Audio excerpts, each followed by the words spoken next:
სოფლის მეურნეობის ახლა დანიშნული მინისტრი ამ დღეებში დასავლეთ საქართველოში ფერმერებს რეფორმის შედეგებს აცნობს.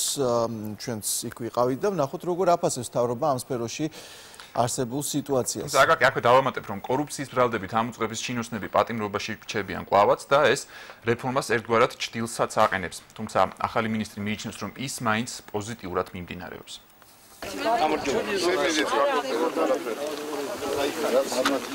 ძალიან ბევრი ნაკეთები იყო მეტეორად. ეს ორი წელი აქვს და მასიურად იხუნება და იცესება ყველაფერი. შარჟა რო დაგენახა ტირილი მოუდებოდა ხალხს. გახრიოკებული იყო 80% ნაკეთი. სოფლის მეურნეობის მინისტრი ჩატარებულ საგაზაფხულო სამუშაოებს ეცნობა. სახელმწიფოსგან მიწის დასამუშავებლად პირდაპირ დახმარება 700,000-ზე მეტმა ოჯახმა მიიღო. გაიწმინდა საირიგაციო არხები. გაცემულია 35 მილიონ ლარამდე შეღავათიანი სესხი. შარშან შოროს მოვედი, კატასტროფული მდგომარეობა. ჩვენს ქვეყანაში დაახლოებით 280,000 ჰექტარი მიწის სავარგული შეიძლება მოირცხეს თვითდინებით. სამწუხაროდ შარშან მხოლოდ 24,000 ჰექტარი ირცხება. უკვე მაისის მდგომარეობა ამას დაემატა 18,500 ჰექტარი, 24,000 ზემოდან 18,500 ჰექტარის დამატებით მიეწოდა წყალი და მიზანი არის რომ მხოლოდ ამ წლის ბოლომდე დაახლოებით 70,000 ჰექტარი ჯამრულად იქნება გასარწყავიანი. ხოლო ნაკვეთების მოხსნა და სარწყავის სისტემის გამართვა გლეხებს არ აკმაყოფილებთ. ისინი ახლა უკვე გასაღების ბაზარზე ფიქრობენ. ალბათ ბაზარის გამოგვიჩნდება თავისთავად. მთავრობამ როგორც იზრუნდა და მოგვეხმარა ჩემი აზრით, ისიც გასაღებაშიც მოგვეხმარება. გასაკიდი ბაზრები კარტოფილისა არ გვიჭეს, გადის, მაგრამ ახლა ძირითადად კენკროვანიც გვინდა რომ ჩავყაროთ და კენკროვანზე თუ მთავრობა ჩვენ დაგვეხმარება, ადრე გქონდა ჩვენ მუშაობდა მაშინ საკონსერვო ქარხნები, ასე ვთქვათ. ვამარებდით მაშინ ხალხი აქ მეტწილს ტყემალი იყო, ალუნჩა იყო, გარგალი, ბალი. ეგრე შეგვიძლია გავაკეთოთ ეს ყველაფერი, მაგრამ ამის რეალიზაცია უჭირს ხალხს. ვეღარ გადის, ბაზარი უნდა. ნიურის თვითღირებულება სადღაც 91-დან 50-მდე მერყეობს და შესაბამისად იმპორტირებული საქონელი, რომელიც ჩინეთიდან, ინერიდან, თურქეთიდან შემოდის, არის ხოლმე შემთხვევები, რომ 50,000 და 60,000-აც იყიდება. რაღაცნაირად ისე უნდა მოხდეს, რომ ეს იმპორტირებული საქონელი არ იყოს თვითღირებულებაზე ოდნავ მეტი მაინც იყოს, რომ ისე მოხდეს, რომ გლეხს კონდეს სტიმული, რომ აწარმოოს და შესაბამისად გადაყრილი ფული არ გამოვიდეს ამ საქმეში. გასაღების ბაზრის ძირითად რესურს ხელისუფლება ქვეყნის შიგნით ხედავს. ფიქრობენ, რომ საზღვარზე იმპორტული უხარისხო პროდუქციის გაჩერებით მოთხოვნა ადგილობრივ ნაწარმზე გაიზრდება. დიდი საშუალება არის შეტანილთა შენაცვლებისა, ისიც რომ არის მუშაობთ ახალი საექსპორტო ბაზრებზე და რუსეთის ბაზარი ფაქტობრივად გახსნილია და პირველი პროდუქცია უკვე წასულია და გვაქვს იმედი რომ ამ მიმართულებითაც დაიძურება ქართული პროდუქცია და ამას გარდა ერთი რამ არის ფაქტი. ჩვენ 700,000-ზე მეტ ოჯახს მათი საბრუნავი საშუალო ხარჯების დაახლოებით 40% დაუფინანსა. ეს მათ მისცემს საშუალებას, რომ აწარმოონ და გაყიდონ კონკურენტული ფასის მქონე და ხარისხიანი ქართული პროდუქცია. გლეხის მიერ მოყვანილი ხარისხიანი და იაფი პროდუქტი მსხვილ ფერმერებს აშინებთ. მეწარმეებს, რომლებიც ასეულობით ჰექტარს სამუშაობენ და სოფლის მეურნეობის ძირითად ბირთვს ქმნიან, სახელმწიფო ჯერ არ დახმარებია. მათ ბანკებიდან უკვე აქვთ ძვირი კრედიტი აღებული, რომლის იაფის ესხით გადაფარვა არ ხდება. ეს კი არაკონკურენტულ პირობებში აყენებთ. ჩვენთან ჯერჯერობით ფერმერის დახმარებას ვერ ხედავ, ვერც წინა, ვერც დღევანდელ ხელისუფლებაში. თუნდაც იგივე ტექნიკის მხრიდან, თუნდაც იგივე სესხების მხრიდან, ყველას თითქმის ჰქონდა დავალენება ბანკთან, რომელიც გადაფარვაც ვერ მოხდა ახალი სესხით და დარჩა ისევ ის პროცენტი, რა პროცენტიც ჰქონდა. პირიქით ფერმერებისთვის ამ სიტუაციაში გაუარესდა სიტუაცია. გლეხს დაეხმარნენ, რომელსაც ფაქტიურად უფასოდ მოუყანეს ფაქტიურად პროდუქტი და გაიაფდება პროდუქტი ფერმერისთვის, ეს კიდევ ერთხელ ზიანის მომტანი იქნება. კმაყოფილი გლეხები მომავალი წლიდან სოფლის მეურნეობის დახმარების პროგრამის გაგრძელებას ითხოვენ. სული ფერმერები იაფ კრედიტსა და ტექნიკას. სახელმწიფოს მთავარი ამოცანა კი ამჟამად მელიორაციის, ლიზინგისა და ჯიშთა სელექციის პროგრამების გაფართოებაა.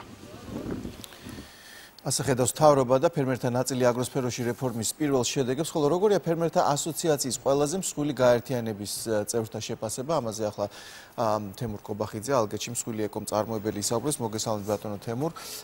რა თქმა უნდა, ძალიან მნიშვნელოვანია 35 მილიონამდე სხვადასხვა სახის დახმარება, რომელიც მიიღეს სოფლად, მოხვნისა თუ თქვათ სასუქების სახით, მაგრამ მაინც ყველაზე მნიშვნელოვანი ამ რეფორმაში არის ეს მილიარდიან ფონდში, აგროფონდში, რა თქმა უნდა, IAPI კრედიტების პროგრამა, ამაზე ჩვენ ვისაუბრეთ, იყო პრობლემები, რომელზეც ასოციაცია ამახვილებდა ყურადღებას თავისი 700 წევრი ფერმერით, მაგრამ მას შემდეგ იყო შეხვედრა პრემიერის ბანკებთან, რომ თქვათ უფრო მეტი სესხი გაცემულიყო, უფრო მარტივად. შეიცვალა თუ არა რამე აი ბოლო ერთ თვეში თქვენ ნახევარში?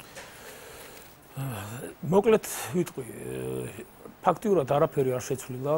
700 ფერმერზე მეტი არის ჩვენ ასოციაციაში გაწევრიანებული.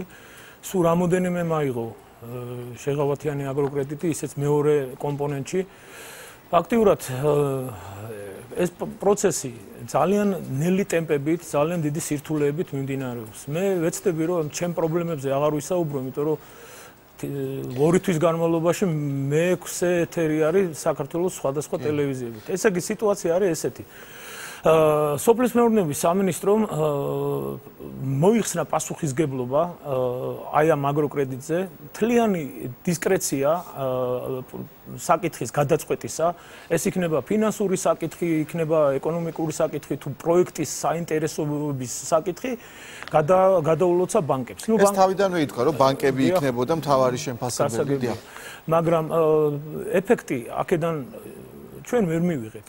ხო 700-დან თქვენ ფიქრობთ რომ თქვა ბანკებს კომპეტენცია აკლიათ თუ კიდევ სხვა რა მიზეზს ხედავთ? არ არის, აქ უბრალოდ როგორი მომენტია, იცით, უნდა მოხდეს ჩემი აზრით და არა მარტო ჩემი აზრით, იმიტომ რომ უამრავი ფერმერი არა მარტო ასოციაციაში გაწევრიანებული, არამედ ასოციაციის მიღმა მყოფი მე პირადად მიკავშირდებიან და ძალიან აწუხებთ ის მომენტი, რომ აი ამ ხელა საქვეყნო პროექტი, რომელიც მართლა ესე ავიტაცეთ უყველამ და ფარში დაუდექით სახელმწიფოს რაღაცა მიზეზების გამო ფერხდება. მიზეზები შეიძლება იყოს ძალიან ბევრი, მაგრამ ერთ მიზეზს ვიტყვი.